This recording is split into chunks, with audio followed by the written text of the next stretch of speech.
નમસ્કાર દર્શક મિત્રો, લોકશાહી શાસન વ્યવસ્થામાં પ્રજાના પ્રતિનિધિ તરીકે ચૂંટાઈને આવેલા ધારાસભ્યશ્રીઓ વિધાનસભા ગૃહમાં લોક પ્રશ્નોને વાચા આપે છે અને આ રીતે રાજ્યના વિકાસ માટે નીતિ ઘડાય છે, નિર્ણયો લેવાય છે તેમજ પ્રજાના પ્રશ્નોનું સુખદ નિરાકરણ પણ આવે છે.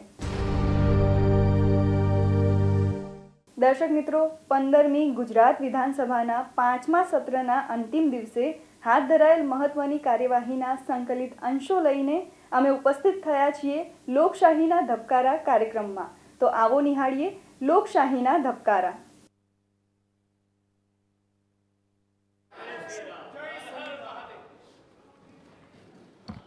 શ્રાવણ મહિનો છે એટલે મહાદેવજીને યાદ કરે છે આખું ગ્રહ. ટૂંકી મુદતનો પ્રશ્ન ક્રમાંક 1, દિનેશજી કુશવાહ. માનનીય અધ્યક્ષશ્રી, રાજ્ય સરકારે 2,14,000 જેટલા બેંક એકાઉન્ટ અનફ્રીઝ કરવા બદલ માનનીય મુખ્યમંત્રીશ્રી અને ગૃહ રાજ્યમંત્રીને હું ખૂબ ખૂબ અભિનંદન આપું છું.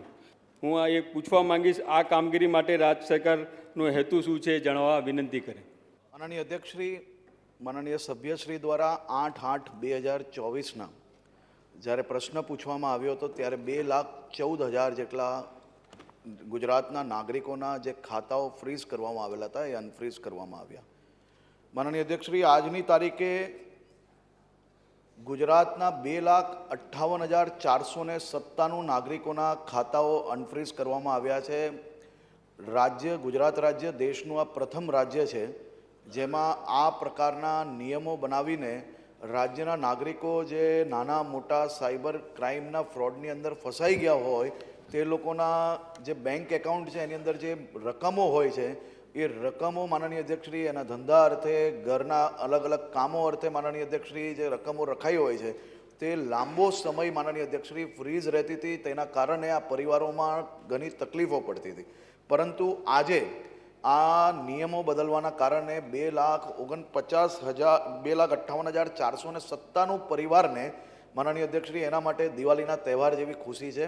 અને આ આખા દેશમાં ગુજરાત પહેલું રાજ્ય છે કે જેને નિયમોમાં બદલાવ કરીને લોકોને આ સામાન્ય માણસોને રાહત આપી છે. દર્શિતાબેન. માનનીય અધ્યક્ષશ્રી, હું આપના માધ્યમથી ગૃહમંત્રીશ્રીને પૂછવા માગું છું કે છેલ્લા 3 વર્ષમાં કેટલી વ્યક્તિઓને આવી રકમ પરત કરવામાં આવી અને સરકારે આ બાબતે બીજી શું વિચારણા કરી છે? માનનીય અધ્યક્ષશ્રી, આજના સમયનો સૌથી મોટી સમસ્યા અને સૌથી મોટી ચેલેન્જ જો કોઈ ક્રાઇમને રોકવાની હોય તો એ સાયબર ક્રાઇમ છે. આ ચેલેન્જ એ માત્ર ગુજરાત કે ભારત દેશ એનો સામનો નથી કરી રહ્યા. દુનિયાભરના બધા જ વિકસિત દેશો સાયબર ક્રાઇમ, ડીપ ફેક આવા અનેક વિષયોનો સામનો કરી રહ્યા છે. ત્યારે સાયબર ક્રાઇમ સામે લડવા માટે એક ફોર્સ, એની વ્યવસ્થાઓ, આ બધા જ વિષયો પર સરકાર જ્યારે કામગીરી કરી રહી છે, માનનીય અધ્યક્ષશ્રી, એક મોડેસ ઓપરેન્ડી છે. એ મોડેસ ઓપરેન્ડી એવી છે કે અમુક લોકો દ્વારા કોઈ બી સામાન્ય નાગરિકના ખાતામાં જેની અંદર ખૂબ મોટી રકમ જમા હોય, એની વર્ષોની બચત જમા હોય, તેમાં નાની મોટી રકમ ફ્રોડ દ્વારા મેળવેલી હોય તે એ એકાઉન્ટની અંદર ટ્રાન્સફર કરતા હોય છે, જેના કારણે આવા એકાઉન્ટો બી માનનીય અધ્યક્ષશ્રી પહેલાં આખા સીઝ થઈ જતા હતા. આ એકાઉન્ટ્સની અંદર માનનીય અધ્યક્ષશ્રી ગુજરાત પોલીસ દ્વારા, ગૃહ વિભાગ દ્વારા જે NCCRP પોર્ટલ પર લેયર વાઇઝ રિપોર્ટની વ્યવસ્થાઓ કરવા માટેની માંગ કરવામાં આવી.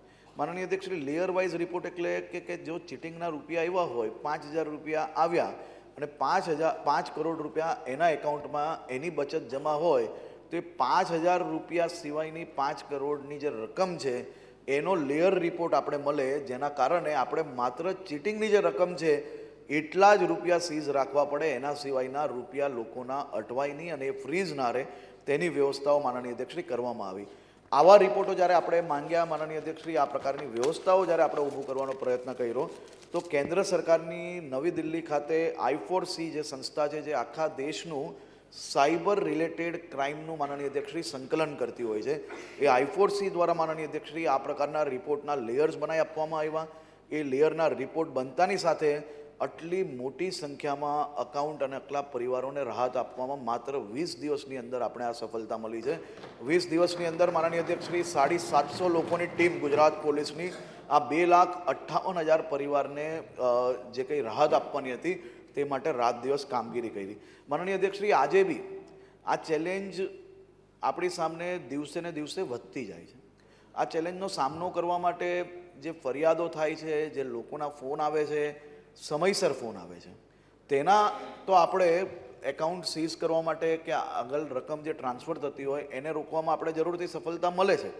પરંતુ સમયાંતરે જો ફોન નથી આવતા અને સમયાંતરે જો એ ફરિયાદ નથી લખાઈ શકતા તો એવા લોકોની રકમ આપણે ક્યાંક ને ક્યાંક બચાવવામાં માનનીય અધ્યક્ષશ્રી ખૂબ મુશ્કેલી પડે છે. વર્ષ 2024માં 85,24,00,000ની છેતરપિંડીની જે ફરિયાદો થયેલી, જેટલા એકાઉન્ટો બ્લોક કરવામાં આવેલા હતા માનનીય અધ્યક્ષશ્રી, એટલે કોઈની ચીટિંગ થઈ હોય અને જે અમાઉન્ટ આગળ ટ્રાન્સફર થતું હોય તો એવા 85,24,00,000 રૂપિયા માનનીય અધ્યક્ષશ્રી આપણે બ્લોક કરવામાં સફળ થયેલા, જેમાંથી 66,15,00,000 રૂપિયા રિફંડ કરાવવામાં આપણે સફળતા મળી છે. પરંતુ માનનીય અધ્યક્ષશ્રી, આ સફળતા ખૂબ મોટી છે, પણ આપણે જે પ્રયાસ છે વધુમાં વધુ હજી વધુ સારી રીતે મોટા ભાગના લોકો ફરિયાદ દાખલ કરાવી શકે તે માટેની વ્યવસ્થાઓ બી સાથે આપણે વધુમાં વધુ ઉત્તરોત્તર આપણે વધારી રહ્યા છીએ. અને ડૉક્ટર તુષારભાઈ ચૌધરી. માનનીય અધ્યક્ષશ્રી, આપના માધ્યમથી મંત્રીશ્રી પાસે જાણવા માગું છું કે એમણે હાલમાં જ જણાવ્યું કે 2,58,000 જેટલા ખાતાઓ અનફ્રીઝ કરવામાં આવ્યા છે. તો એ ખાતાઓ ફ્રીઝ ક્યારે કરવામાં આવ્યા હતા અને કેટલા સમય પછી અનફ્રીઝ કરવામાં આવ્યા? સર્વપ્રથમ તો માનનીય સભ્યશ્રીને પહેલા પ્રશ્નમાં, બીજા પ્રશ્નમાં બધા જ જવાબો મેં માનનીય અધ્યક્ષશ્રી આપ્યા છે. આ સરકાર, ગુજરાતની રાજ્ય સરકાર, આદરણીય મુખ્યમંત્રી શ્રી ભૂપેન્દ્રભાઈ પટેલના માર્ગદર્શનમાં દેશની પહેલી એવી સરકાર છે કે જેને માસ અકાઉન્ટ્સ જે સામાન્ય નાગરિકોના નિયમ પ્રમાણે જે ફ્રીઝ થયા હોય એને અનફ્રીઝ કરવા માટેનું પરિપત્ર કર્યું. અને એ પરિપત્રના કારણે માત્ર ગુજરાત રાજ્યને નહીં પરંતુ દેશના અનેક રાજ્ય માટે મોડલ સ્ટેટ તરીકે આપણે લોકો ઉભર્યા છે અને એના કારણે I4Cની અંદર બી નિયમ બદલવામાં આવ્યા છે. માનનીય અધ્યક્ષશ્રી, જે સામાન્ય નાગરિક, જે પરિવારની બચત, મારા પહેલા જવાબની અંદર જ માનનીય અધ્યક્ષશ્રી મેં કહ્યું કે ખૂબ મોટી સંખ્યામાં એવા પરિવારો હોય છે જે એનો ભોગ બને. ભોગ કઈ રીતે બને માનનીય અધ્યક્ષશ્રી? કે એક સામાન્ય નાગરિકના એકાઉન્ટમાં જે બચત છે, આ પ્રકારની મોડેસ ઓપરેન્ડી ચલાવનાર, જે સાયબર ક્રાઇમની આખી ગેંગો ચલાવનાર લોકો છે, એ લોકો માનનીય અધ્યક્ષશ્રી આવા એકાઉન્ટની અંદર જે મોટી બચતવાળા એકાઉન્ટ છે એમાં ના જેવી રકમ માનનીય અધ્યક્ષશ્રી એ એકાઉન્ટની અંદર ટ્રાન્સફર કરે. નિયમો પ્રમાણે કોઈ એક વ્યક્તિ જો એનો ભોગ બને તો એના રૂપિયા જે એકાઉન્ટમાં ગયા હોય ને ત્યાંથી જેટલા એકાઉન્ટોની અંદર રૂપિયા જાય એ બધા જ એકાઉન્ટો આપણે સીઝ કરવા પડતા હોય છે. એ નિયમોને આપણે કોઈ બી ઉલ્લંઘન નથી કરતા, પરંતુ એ એકાઉન્ટમાં જેટલા 2 નંબર એટલે કે ચીટિંગ થયેલી રકમ આવી હોય એ રકમ તો આજે બી આપણે સીઝ રાખીએ છીએ, પરંતુ એના આખા પરિવારની બચત, એની વેપારનું જે બચત છે એ રૂપિયા આપણે માનનીય અધ્યક્ષશ્રી છોડવાનો જ આ એવા પરિપત્ર છે. એમાં જ માનનીય અધ્યક્ષશ્રી 2,58,000 જેટલા એકાઉન્ટ્સ આપણે અનફ્રીઝ થયા છે.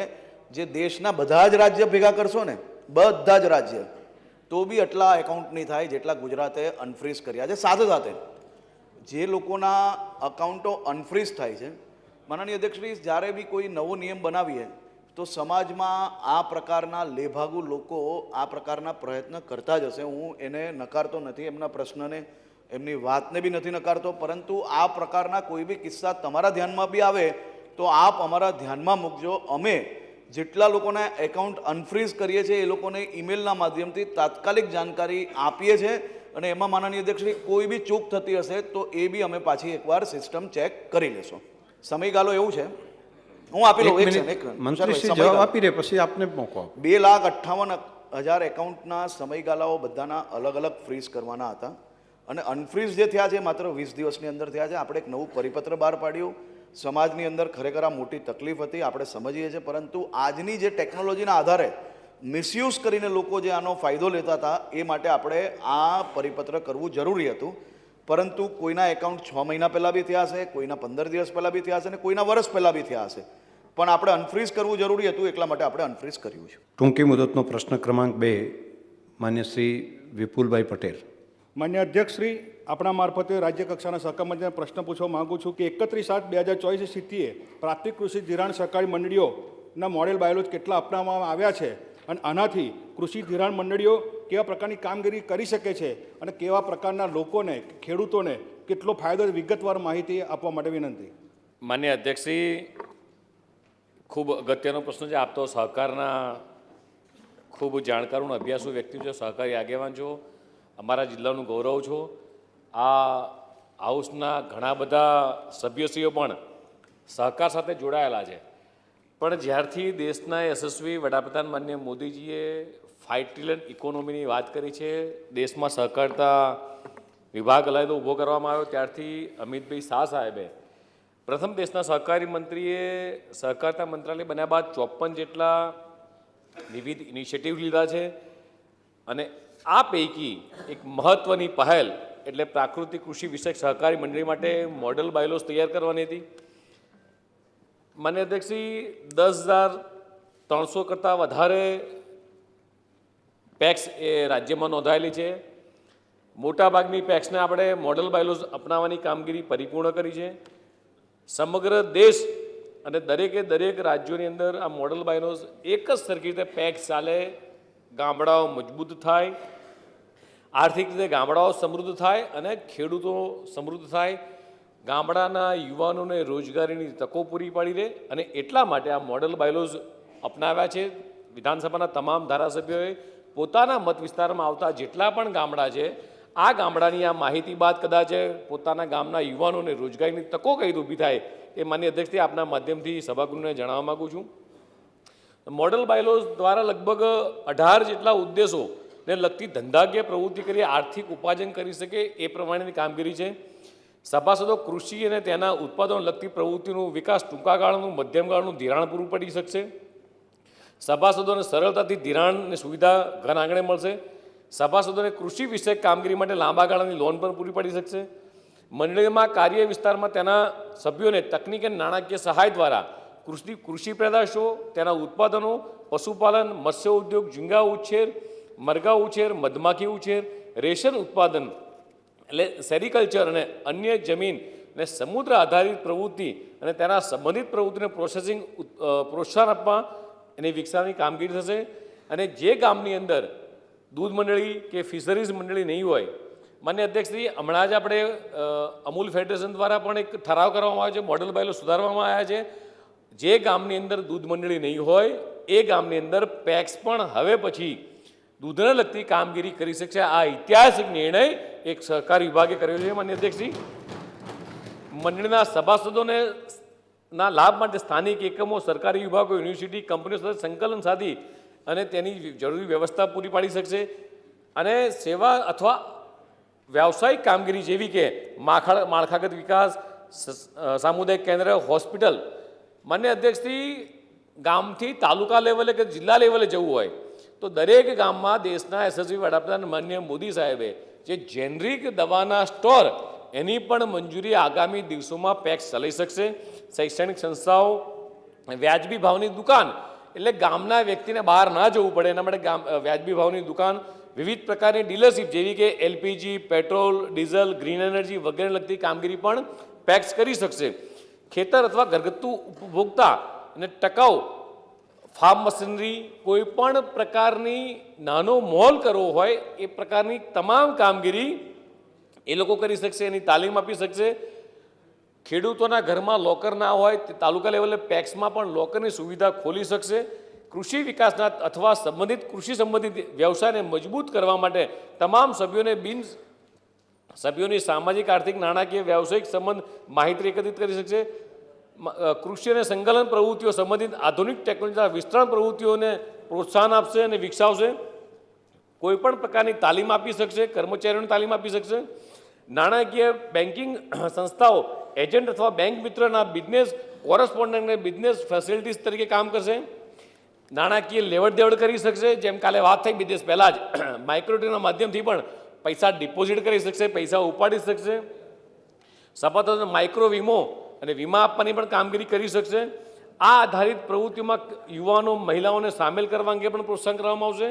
શિક્ષણ, સ્વાસ્થ્ય, પ્રવાસન, પર્યાવરણની સ્વાસ્થ્ય પ્રવૃત્તિઓ ક્ષેત્રોમાં પણ સામુદાયિક આધારિત સેવાઓ પ્રદાન કરી શકે. કાર્ય વિસ્તારમાં લાભાર્થીઓને પ્રત્યક્ષ હસ્તાક્ષરણ એટલે ડીબીટી મારફતે સેવાઓ પ્રદાન કરવા માટે સહકારી યોજનામાં સહભાગી થઈ શકશે. સરકાર દ્વારા વિવિધ હેતુઓ માટે ઉપયોગમાં લેવાતી માહિતી ડેટા સેન્ટરના સ્ત્રોત કામગીરી કરશે. કોમન સર્વિસ સેન્ટર તરીકે કામ કરતી આવરી લેવાયેલ તમામ સેવાઓ ઘણાગણે સભાસદોને ગ્રામજનોને પૂરી પાડી શકશે. મંડળીના સભ્યો લાભાર્થી કાર્ય વિસ્તારની અંદર અથવા બહાર માર્કેટિંગ કરતી પ્રવૃત્તિ હાથ ધરી શકશે. જમીન, ઇમારતો, ગોડાઉનો, પ્રોસેસિંગ એકમો આ પ્રકારની આવશ્યક જરૂરી કામગીરી આવનાર દિવસોમાં પેક્સ કરશે. એટલે ગામડાના યુવાનને અથવા ગામના લોકોને બહાર ન જવું પડે અને પોતાના ગામમાં જ તમામ પ્રકારની 18 જેટલી પ્રવૃત્તિ કરવાથી ગામમાં રોજગારીની તકો થશે પ્રાપ્ત. અને જે લોકો શહેરીકરણ તરફ વધે છે એ પણ ક્યાંક ને ક્યાંક આનાથી ગામમાં લોકો રહેશે. અને સાથે સાથે ગામડાઓ મજબૂત થશે અને ગામમાં પણ જે પ્રોસેસિંગ યુનિટો વધશે એના કારણે ગામડા ખેડૂતોની આવક પણ વધશે. માન્ય અધ્યક્ષશ્રી. માન્ય શ્રી કમલેશભાઈ પટેલ. અધ્યક્ષશ્રી, આપના માધ્યમથી હું માન્ય મંત્રી પાસે જાણવા માગું છું કે મોડેલ બાયલોઝના અમલીકરણ માટે કેન્દ્ર અને રાજ્ય સરકારે કોઈ યોજના મૂકેલ છે અને મૂકેલી હોય તો એનાથી પેક્સને કયા કયા ફાયદા થશે? માન્ય અધ્યક્ષશ્રી, મોડેલ બાયલોઝ અંતર્ગત વિવિધ પ્રકારની કામગીરી માટે પ્રાથમિક જરૂરિયાતને ધ્યાને રાખીને કેન્દ્ર સરકાર તથા રાજ્ય સરકાર દ્વારા સંયુક્ત સહાયથી પેક્સનું ડિજિટાઇઝેશન તથા પેક્સ કોમ્પ્યુટરાઇઝની યોજના અમલમાં મૂકી છે. આખા દેશની તમામ પેક્સ, આખા રાજ્યની તમામ પેક્સને, આ તમામ સહકારી મંડળીને બધી બેન્કિંગ સાથે જોડવાનો પ્રયાસ છે. સાથે સાથે અત્યારે લગભગ 5754 મંડળીઓ પ્રથમ તબક્કામાં માન્ય અધ્યક્ષે આવરી લેવામાં આવી છે. આગામી સમયમાં રાજ્યની તમામ પેક્સને આપણે આવરી લઈશું. આ યોજના અંતર્ગત કેન્દ્ર સરકારનો 60% અને રાજ્ય સરકારનો 40% જેટલો ફાળો છે. આ યોજનામાં કોમન સોફ્ટવેર આખા દેશનું તૈયાર કરવામાં આવ્યું છે. એટલે કોઈપણ ગામડાની કોઈપણ પેક્સ ચાલતી હશે તો કેન્દ્રીય મંત્રી પણ ત્યાંથી જોઈ શકશે, રાજ્ય સરકાર પણ એ પેક્સને જોઈ શકશે, એની કામગીરી જોઈ શકશે. પેક્સની કાર્યદક્ષતા વધારો થશે અને આંગળીના ટેરવે માત્ર એક ક્લિકથી, જેમ આપ એક ક્લિકથી આખી વિધાનસભા ચલાવો છો એવી જ રીતે આગામી દિવસોમાં એક ક્લિકથી તમામ પેક્સ આખા દેશની તમામ રાજ્ય સરકારમાં આ રીતે ચલાવી શકશે. આ ઉપરાંત મોડલ બાયલોઝ અંતર્ગત એ પ્રોસેસિંગ કામગીરીને પ્રોત્સાહન મળે તે માટે પેક્સની મંડળીને પ્રોસેસિંગ ગોડાઉન બનાવવા માટે 50%ની કેપિટલ સબસિડી યોજના એ રાજ્ય સરકાર દ્વારા અમલમાં મૂકવામાં આવી છે. આગામી દિવસોની અંદર એ ખેડૂતોને ખૂબ મોટો ફાયદો થવાનો છે. માન્ય પ્રોણેશભાઈ મોદી. શ્રી, હું આપના માધ્યમથી માનનીય મંત્રીશ્રી પાસે જાણવા માગું છું કે જ્યારે ગુજરાતની અંદર 50% જેટલી શહેરીની વસ્તી થવા જઈ રહી છે અને બિન ખેતીની જમીન ખૂબ મોટા પ્રમાણમાં હોય છે અને ખેડૂત પણ નથી હોતા મોટે ભાગે શહેરીના લોકો, તો ત્યારે પ્રાકૃતિક ખેતીને વેગ આપવા અને આરોગ્યવર્ધક ખેત પેદાશ વધે એના માટે જે ખેડૂત નથી એવા લોકો પ્રાકૃતિક ખેતી માટે કોઈક સહકારી મંડળી બનાવે તો એના બાયલોઝ સરકાર વિચારણામાં છે કે કેમ? અન્ય અધ્યક્ષશ્રી, દેશના યશસ્વી વડાપ્રધાન માનનીય મોદી સાહેબ, દેશના યશસ્વી ગૃહમંત્રી અને સહકારિતા મંત્રી અમિતભાઈ શાહ સાહેબ, ગુજરાતના રાજ્યપાલ શ્રી આચાર્ય દેવવ્રતજી અને ગુજરાતના મુખ્યમંત્રી એ જે મુહિમ આખા દેશમાં પ્રથમ ઉપાડી છે કે પ્રાકૃતિક ખેતી, અને એના કારણે આજે રાજ્યની અંદર લગભગ 9 લાખ કરતાં પણ વધારે ખેડૂતોએ પ્રાકૃતિક ખેતીની દિશામાં આગળ વધ્યા છે. અને આનંદની વાત એ છે કે વિશ્વની નંબર 1 માર્કેટિંગ કંપની એટલે અમૂલ, અને અમૂલે આનું બીડું ઝડપ્યું છે ઓર્ગેનિક અને પ્રાકૃતિક ખેતીનું મટીરિયલ, આપણી જે ખેત પેદાશો થાય એ પ્રોડક્ટને બહાર વેચવાનું. ગામડાનો ખેડૂત પોતાની ખેત પેદાશ જે ઉગાડે છે એને સારા ભાવ મળી રહે અને એના માટે કેન્દ્ર સરકારે અમૂલને આપણે નોડલ એજન્સી તરીકે તૈયાર કરી છે અને અમૂલના માધ્યમથી આપણે પ્રોડક્ટ વેચી શકીએ છીએ. હવે જ્યારે આ પેક્સ આપણી બની છે એટલે દરેક પ્રકારના મલ્ટીનેશનલ કામ કરી શકે અને એટલા માટે જ આપણે મોડલ બાયલો સ્વીકારવામાં આવ્યા છે. એટલે આપણી જ એક પેક્સ માન્ય સભ્યશ્રીને માન્ય અધ્યક્ષશ્રી જણાવીશ કે ગામમાં અલગ અલગ મંડળીઓ હોય એનો ઉપયોગ માત્ર ને માત્ર ઘણા વર્ષોથી એ માત્ર ઇલેક્શન પૂરતો થતો હતો અને આપણે સાચા અર્થમાં એને કાર્યરત કરી ખેડૂતોને મજબૂત કરવાનો આપણો ઉદ્દેશ છે, કેન્દ્ર સરકારનો ઉદ્દેશ છે અને એટલા માટે આ મોડલ બાયલો સ્વીકારી અને આ અંતર્ગત તમામ પ્રકારની કામગીરી થાય. અને કેન્દ્ર સરકારે માન્ય અધ્યક્ષશ્રી જ્યારે અધ્યક્ષે પ્રશ્ન પૂછે ત્યારે સભ્યશ્રીએ મલ્ટીનેશનલ 3 જેટલી સંસ્થાઓ જે સ્થાપી છે, આ 3 જેટલી સંસ્થામાં એક મલ્ટીનેશનલ પ્રાકૃતિક સંસ્થા પણ સ્થાપી છે આપણી અને એમાં જે ખેડૂતો જે પેદાશ કરશે જે રીતે માન્ય અધ્યક્ષે હમણાં જ 1965 રૂપિયાનો ભાવતારો આપ્યો ને આપણે સાહેબ બનાસમાં, જે રીતે ખેડૂતો દૂધ ભરાવે છે અને જે ભાવ વધારો આપે છે એવી જ રીતે આ મલ્ટીનેશનલ સંસ્થાઓ જે આપણી છે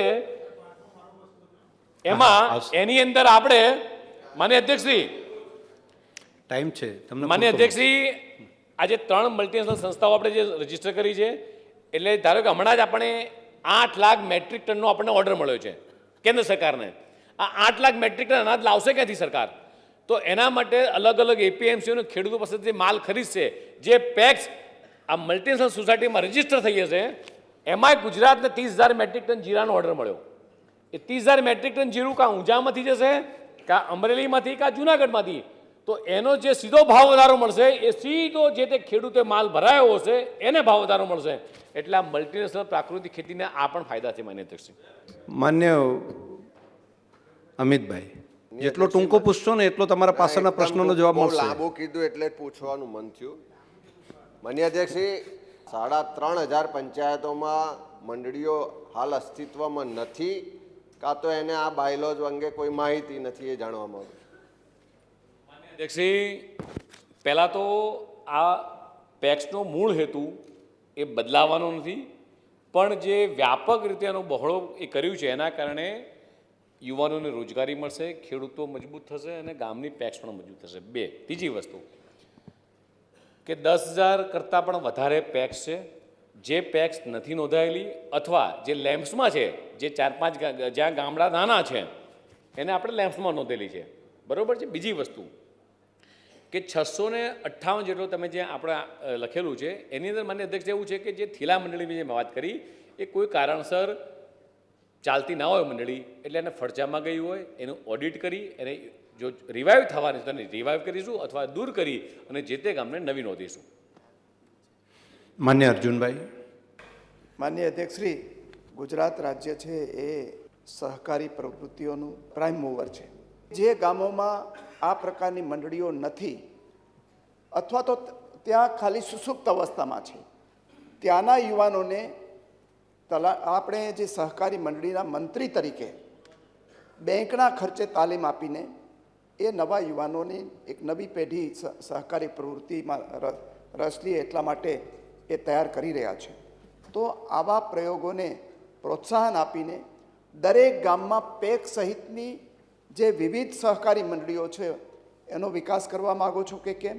એ મંત્રીની વાત કરે છે એટલે ગામના મંડળીના મંત્રીની વાત છે. માન્ય અધ્યક્ષશ્રી, કેન્દ્ર સરકારના માર્ગદર્શન હેઠળ રાજ્ય સરકારે ઘણા બધા ઇનિશિયેટિવ લીધા છે. આ પેક્સના માધ્યમથી 27 લાખ જેટલા ખેડૂતો જોડાયેલા છે અને રાજ્ય સરકારે અગાઉ 80 જેટલા વર્કશોપ કર્યા હતા, ફરીથી 251 તાલુકા વાઇઝ વર્કશોપ કર્યા છે અને હજી પણ જેટલા પણ હાઉસના ધારાસભ્યો છે પોતાના મત વિસ્તારમાં આવતી પેક્સમાં ઇનિશિયેટિવ લે તો રાજ્ય સરકાર એના માટે ફરીથી જ્યાં પણ ધારાસભ્ય કહેશે ત્યાં મંત્રીઓની ટ્રેનિંગ, આખો વર્કશોપ, આ પેક્સ કઈ રીતે કામ કરશે, મોડલ બાયલો શું છે, એ તમામ માર્ગદર્શન આપવા માટે રાજ્ય સરકાર તત્પર છે માન્ય ભૂપેન્દ્રભાઈના વિઝન હેઠળ. પ્રશ્ન ક્રમાંક 4 માન્ય શ્રી હર્ષદભાઈ પટેલ. માન્ય અધ્યક્ષશ્રી, શોધ યોજનાનો હેતુ શું છે? આ યોજનાનો લાભ કયા વિદ્યાર્થીઓને મળે છે અને અરજી કરવા માટેની પાત્રતાનું ધોરણ શું છે? માનનીય અધ્યક્ષ મહોદય, શોધ યોજના એટલે scheme of developing high quality research. ઉચ્ચ શિક્ષણ પ્રાપ્ત કરવા માટે સ્નાતક અને અનુસ્નાતક પછી જે હોશિયાર વિદ્યાર્થીઓ જે સંશોધનમાં જેમને રુચિ છે આવા સ્ટુડન્ટ્સ માટે શોધ યોજનાનું કરવામાં આવ્યું છે સરકાર દ્વારા. આ યોજના માનનીય અધ્યક્ષ મહોદય યોજનાનો હેતુ સંશોધન પછી રાજ્ય સરકારને એના થીસીસથી અન્ય વિદ્યાર્થીઓ અને કાયમિક માટે યુનિવર્સિટીની અંદર એમનો ઉપયોગ થઈ શકે. આ યોજનામાં અનુસ્નાતક કક્ષાએ ઓછામાં ઓછા 55% હોવા જોઈએ. SC, ST, OBC, non creamy layer અને ડિફરન્ટલી એબ્લેન્સ કેટેગરીના વિદ્યાર્થીઓના 5% ગ્રેસિંગ અને રાઉન્ડ ઓફ ધ કર્યા સિવાયની છૂટછાટ મળવાપાત્ર રહેશે. ગુજરાતની માન્ય સરકારી રેક્ટોરિયલ કે ખાનગી યુનિવર્સિટી અથવા તો રિસર્ચ સંસ્થાઓમાં પીએચડી કોર્સમાં રેગ્યુલર ફૂલ ટાઈમ મોડમાં પ્રવેશ મેળવેલો હોવો જોઈએ. રાષ્ટ્રીય કક્ષાની સંસ્થાઓના વિદ્યાર્થીને આ યોજનાનો લાભ મળવા પાત્ર નથી. માનનીય અધ્યક્ષ મહોદય, વિદ્યાર્થી કોઈપણ સંસ્થા ખાતે કોઈપણ રીતે કામગીરી કરતો ન હોવો જોઈએ એવા વિદ્યાર્થીઓને આ યોજનાની અંદર સહાય મળવા પાત્ર છે. ડૉક્ટર પાયલબેન કુકરાણી. માન્ય અધ્યક્ષશ્રી, હું આપના માધ્યમથી માન્ય મંત્રીશ્રીને પ્રશ્ન પૂછવા માગું છું કે scheme of developing high quality research યોજનાથી વિદ્યાર્થીઓને કેટલી સહાય આપવામાં આવે છે અને આ યોજનાનો જો લાભ લેવો હોય તો કંઈક ફેમિલી ઇન્કમની લિમિટેશન છે કે કેમ તે જણાવવા વિનંતી છે. ધન્યવાદ. માનનીય અધ્યક્ષ મહોદય, આ યોજનાની અંદર જ્યારે વિદ્યાર્થી જે તે અનુસ્નાતક થયા પછી એડમિશન પીએચડીમાં લેતો હોય એમને માન્ય કરવામાં આવ્યું પછી ફૂલ ટાઈમ જે વિદ્યાર્થી આ પીએચડીમાં સંશોધન માટે અને એના થીસીસ તૈયાર કરવા માટે હોય તો એમને પર મંથ 15,000 રૂપિયા સ્ટાઇપેન્ડ તરીકે આપવામાં આવે છે અને દર વર્ષે 20,000 રૂપિયા એક્સ્ટ્રા એમની ખરીદી સામગ્રી માટે. આમ 2 વર્ષની અંદર એક વિદ્યાર્થીને 4 લાખ રૂપિયા જેટલી રકમ આપવામાં આવે છે. માનનીય અધ્યક્ષ મહોદય, આ યોજનાની અંદર 2019થી આજ સુધી 3546 વિદ્યાર્થીઓએ આ યોજનાનો લાભ લઈ 90 કરોડ રૂપિયા જેટલી સહાય રાજ્ય સરકાર દ્વારા વિદ્યાર્થીઓને ચૂકવવામાં આવેલી છે. તો દર્શક મિત્રો, ફરી મળીશું આવતા સત્રમાં. ત્યાં સુધી રજા આપશો. નમસ્કાર.